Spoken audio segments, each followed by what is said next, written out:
पाकिस्तानी कहता है हमारे पास एटम बम है, आप इस बात को मानते हैं कि हर पाकिस्तानी चलता फिरता एटॉमिक बम है? ये है, पक्की बात है। आप मानते हैं? हाँ मानता हूँ बिल्कुल। लेकिन जंग या एटमी धमाकों की धमकी देना ये तो बड़ी गलत बात है। ये तो खैर होता ही है, हर जगह चलता ही है, डराने के लिए करते ही हैं। जैसे जंग चाहिए या ट्रेड चाहिए? करनी चाहिए। अब जंग क्यों करनी चाहिए? जंग उनके साथ इसलिए करनी चाहिए कि वो हमारे दुश्मन है। आप ये देखें, आज भी ये सोच मौजूद है और ये बहुत से लोगों में। लेकिन हम लोग ये तो मानते हैं ना कि हमारे पास एटम बम भी है, हम लोग खुद भी एटम बम जिसे आप बता रही हैं कि हम लोग तो तैयार बैठे हो, कुछ हमारे हालात इस किस्म के, हर पाकिस्तानी को जिसको छेड़ो वो फटने के लिए तैयार बैठा हो। अच्छा, कश्मीर है ना, वो आज तक कम्प्रोमाइज किया उन्होंने? अच्छा, नहीं किया। अच्छा, हमने कश्मीर में क्या किया, आप मुझे ये बताएं ताकि देखने वालों को पता चले हमने। हमारी चाहत है मुसलमानों के लिए।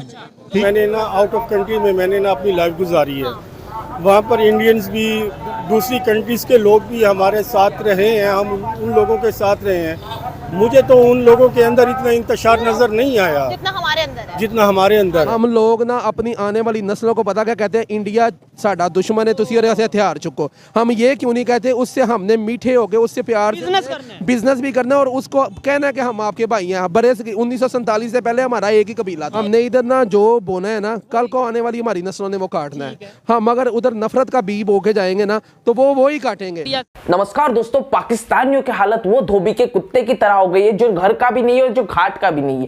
पाकिस्तानी अपने बलूचिस्तान और पीओके को संभाल नहीं पा रहे हैं और बात करते हैं भारत के अंदर के जम्मू कश्मीर लेने की। उसके बाद में पाकिस्तानियों को जब यह कहा जाता है कि भैया तुम्हारी औकात क्या है, तुम खुद तुम्हारे लोग दूसरे देशों में जाकर भीख मांग रहे हैं और जम्मू कश्मीर हासिल करके कर भी क्या लोगे, और तुम्हारा तो अधिकार भी नहीं है पर दे भी दिया भारत ने, तो कर क्या लोगे? उनको भी अपनी तरह भीख मांगने के लिए अलग अलग देशों में भिखारी तैयार करोगे। दूसरी तरफ पाकिस्तानियों को यह नहीं समझ आ रहा है कि उनकी जो गवर्नमेंट है वो इनको मतलब कि जम्मू कश्मीर भारत इसके पीछे लगाकर इनको अभी भी रोटी कपड़ा मकान के पीछे लगा रही है, और ये जाहिल पाकिस्तानी ये मानने के लिए तैयार नहीं है और फिर भारत और मोदी और हिंदुओं के लिए जहर उगलते हैं और किस तरह से भारत के बारे में क्या कुछ कह रहे हैं, आइए सुनते हैं। हम हर पाकिस्तानी कहता हमारे पास एटम बम है, हर चलता फिरता पाकिस्तानी एक एटम बम है, तो है ना हर पाकिस्तानी चलता, हमारा जज्बा ही एटम बम है, हमारा जज्बा। हाँ जी, बिल्कुल ऐसे ही है। तो वो तो चैलेंज कर रहे हैं कि कोई ताकत नहीं वापस ला सकती।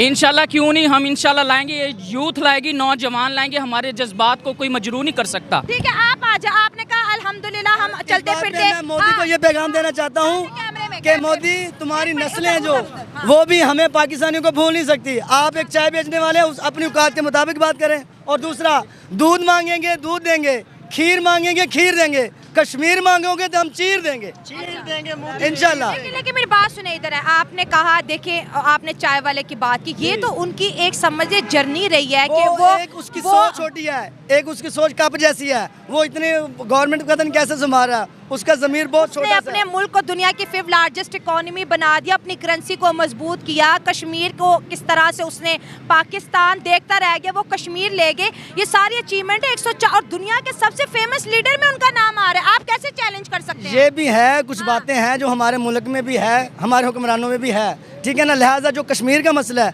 उस पे हम खामोश किसी तरीके से नहीं बैठ सकते। उन्होंने आपकी सारी ताकतों को चैलेंज कर दिया। आपकी बात ठीक है, हम किसी भी एक इंसान को वो दुश्वार नहीं ठहराएंगे, ठीक है। तो हम जो हमारा कश्मीर का मसला वो हम ऐसे नहीं जाने देंगे, बस नहीं जाने देंगे। आपने जी एटॉमिक बॉम्ब की बात की, जज्बे की बात की, थोड़ा आगे आ जाए। कश्मीर के मामले में जज्बा किधर गया? जी अल्हम्दुलिल्लाह हम पाकिस्तानी हैं और आज भी हमारी वही आवाज़ है। हमारी पब्लिक, हमारे बड़े जो हुक्मरान हैं, सब एक हो जाएं। ये मोदी को अल्लाह चैलेंज है कि वो कभी भी हमारे जिस्म से हमारी शाहरग को दूर नहीं कर सकता। अलबत्ता उसने कब्ज़ा कर लिया तो इंशाल्लाह हमारे जज्बे कश्मीर के साथ हैं। कश्मीर की आवाम भी सुन ले, पूरा पाकिस्तान उनके साथ खड़ा है।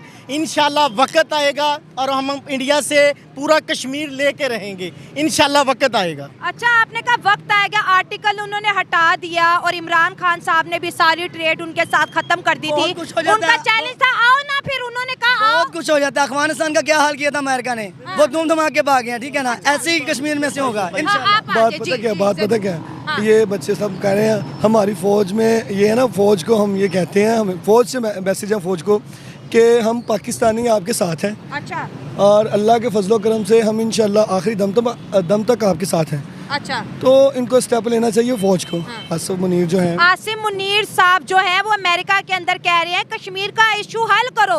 इधर से प्राइम मिनिस्टर नरेंद्र मोदी का बयान आता है कि दुनिया की कोई ताकत, मतलब इनडायरेक्टली अमेरिका को भी कह रहे हैं कि आर्टिकल वापस नहीं ला सकती, जो भारत ने कह दिया सो कह दिया। अब देखें जी, लास्ट बात मेरी है, आर्टिकलों से हम पाकिस्तानी हैं, जो मतलब ही हमारे मुल्क का ये है कि ला इलाहा इल्लल्लाह, ये पाकिस्तानी शरीय यानी हम मोहम्मद उम्मत मोहम्मदी हैं, हमें कोई भी आर्टिकल की कोई फिक्र नहीं है। अच्छा। जब इंशाअल्लाह अल्लाह ने चाहा।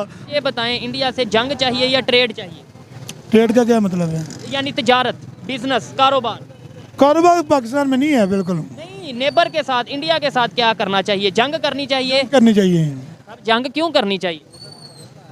जंग उनके साथ इसलिए करनी चाहिए कि वो हमारे दुश्मन हैं। आप ये देखें, आज भी ये सोच मौजूद है और ये बहुत से लोगों में। आप क्या कहना चाहेंगे? नहीं, कम्प्रोमाइज़, मैं तो कहता हूँ कम्प्रोमाइज़ में जो वक्त लग जाए ना वही बेहतर होता है। लेकिन भाई वो नहीं ना कम्प्रोमाइज़ करते हैं हमारे साथ। लेकिन इसमें कम्प्रोमाइज नहीं करते। कश्मीर है ना, वो आज तक कम्प्रोमाइज किया उन्होंने? अच्छा, नहीं किया। अच्छा, हमने कश्मीर में क्या किया? आप मुझे ये बताएं ताकि देखने वालों को पता चले। हमने हमारी चाहत है मुसलमानों के लिए, ठीक है। इंडिया में पता है हमारे से ज्यादा मुसलमान रहते हैं। है, लेकिन जब हम जंग करेंगे ना फिर वो हमारे साथ होंगे। अच्छा, यानी अगर हमारी इंडिया से जंग होती है तो वहाँ के मुसलमान हमारे साथ हो जाए। हाँ, सर मेरे ख्याल से अब जो सोच है वो बहुत बदल चुकी है। अब वहाँ के लोग वो अपनी कंट्री से मोहब्बत करते हैं। वक्त है हमें अपनी कंट्री से मोहब्बत करने का। और उसकी और वो देखें, उधर आटा पता है कितने रुपए किलो है? नहीं, 20-25 रुपए किलो। हमें इधर कितने का मिल रहा है? हमें बहुत महंगा मिल रहा है। ठीक है। उधर दूसरे नंबर पे अगर बात करें ऑयल पेट्रोल की, जो आपकी बाइक में डलता है, वहाँ पे पता है कितने रुपए लीटर है? नहीं, वहाँ पे तकरीबन 80-90 के राउंड बाउट है। यहाँ पे कितने है? यहाँ पे तो 250 के ऊपर से है। ठीक है, 300, 250, 200, 60-70 है। तो ऐसी सिचुएशन में क्या इंडिया के लोग या मुसलमान खास तौर पे जिनकी आप बात करें, वो चाहेंगे कि जी हमारे साथ मिलके वो ये करें? हाँ, ये तो बात सही की आपने। समझने वाले देखें, यही पॉइंट है कि कोई भी जज्बाती बंदा हो, जब उसे लॉजिक के साथ बात की, अभी ये कह रहे थे जंग करनी चाहिए, लेकिन जब उन्हें लॉजिक के साथ बात की, उन्होंने कहा हाँ ये बात ठीक है। तो देखा दोस्तों, पाकिस्तानियों की ये मतलब सोचने की क्षमता मतलब खत्म हो चुकी है। और हो भी क्यों ना, इनका ये प्लान है कि भैया हम जो बर्बाद हो चुके हैं तो भारत से जंग छेड़ दो, उसके बाद में भारत में थोड़ी बहुत तबाही होगी और हम तो पूरे ऐसे ही खत्म है, तो वैसे ही मौत आ जाए, 72 हुरों के पास पहुंच जाए। ये इनकी सोच है।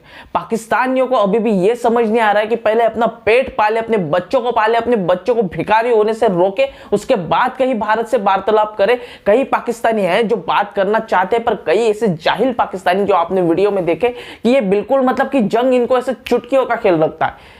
इनको लगता है कि भारत पर हम अटैक करेंगे, न्यूक्लियर अटैक, और भारत पूरा खत्म। अरे भारत पर तुम एक बॉम्ब छोड़ोगे तब तक के भारत 10 छोड़ के पूरा पाकिस्तान खत्म कर दे, और तुम्हारे बाकी के बॉम्ब क्या, तुम खुद ही उसी बॉम्ब के फटने से फट जाओगे। रे पाकिस्तानियों सुधर जाओ, अभी भी तुम्हें मौका दे रहे हैं। आई होप दोस्तों आपको वीडियो पसंद आएगी। वीडियो पसंद आई तो वीडियो को लाइक करके चैनल को सब्सक्राइब कर दीजिए। मिलते हैं इंटरेस्टिंग नेक्स्ट वीडियो में, तब तक के लिए जय हिंद।